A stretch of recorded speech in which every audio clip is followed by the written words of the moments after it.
क्या आप जानते हैं कि आज का दिन एक आम दिन नहीं, ये वो दिन है जब यीशु मसीह ने अपने शागिर्दों के साथ आखिरी खाना खाया और हमें मोहब्बत, आजिज़ी और खिदमत का असल सबक दिया।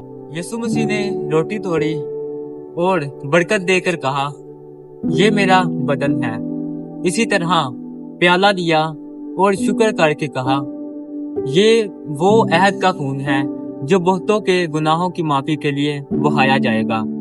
ये सिर्फ अल्फाज नहीं थे, ये एक वादा था, एक कुर्बानी का ऐलान। यीशु मसीह ने अपने शागिर्दों के पाँव धोए, हालांकि वो उनके उस्ताद थे, क्योंकि यीशु मसीह ने हमें सिखाया कि असल अजमत खिदमत में है, गरूर में नहीं। आज हमें खुद से सवाल करने की जरूरत है, क्या हम भी वैसी मोहब्बत रखते हैं? क्या हम भी दूसरों की वैसे ही खिदमत करते हैं?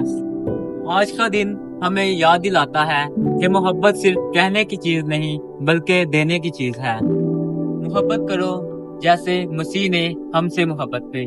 आमीन। God bless you all.